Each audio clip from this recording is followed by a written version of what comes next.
எல்லாமே தளபதிக்காக தான். ஒரே வார்த்தை, நம்ம வருங்காலத்துக்காக, ஃபியூச்சருக்காக, டிவிக்காக, வேற எந்த ஆப்ஷனுமே இல்லை. இப்போ வந்து நிறைய போன முதல் மாநாடு நிறைய விமர்சனங்கள், ஸோ இதுக்கு அது எல்லாத்துக்கும் பதில் சொல்றதுல இருக்கும்னு நினைக்கிறேன். விமர்சனம் வந்தாதாங்க நாங்கள் பெருசாக முடியும். கரெக்ட் தானே? ஒரு விமர்சனம் வரும்போது தான் நாங்கள் பெருசாக தெரியும். விமர்சனம் பண்றதுக்கு வாங்க வாங்கன்னு வரதுக்கு இங்க நிறைய பேர் இருக்காங்க.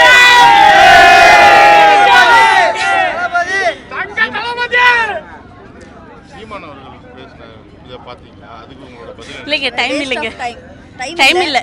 தளபதி பேசிட்டோம், பார்க்கறதுக்கு இன்னைக்கு ஃபுல்லாக வெயிட் பண்ணுறோம். இன்னைக்கு நைட்டு வரைக்கும் வெயிட் பண்ணுவோம். நேற்று நைட்லேருந்து ட்ராவல் பண்ணி வரோம் சென்னையிலேருந்து.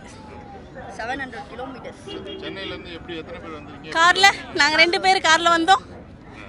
பார்க்குறீங்களா? இல்லை, அங்கேருந்து கிளம்பி வந்து பார்க்கும்போது இங்கே வந்து ஒரு அவரோட ஸ்பீச்சு என்னென்னலாம் எதை பற்றிலாம் பேசணும்? கண்டிப்பாக எங்களுக்காக பேசுவார். எங்களுக்கு என்ன செய்யணும்னு முக்கியமாக சொல்கிறேன். உமன்ஸ்க்காக எக்ஸ்ட்ரீமாக எக்ஸ்பெக்ட் பண்ணுறோம். எங்களுக்கு இருக்க ப்ராப்ளம் எல்லாமே சார்ட் அவுட் பண்ணுறதுக்கு தளபதி வந்தால் கண்டிப்பாக ப்ராசஸ் நடக்கும். சென்னை பூந்தமல்லி. நந்தினி.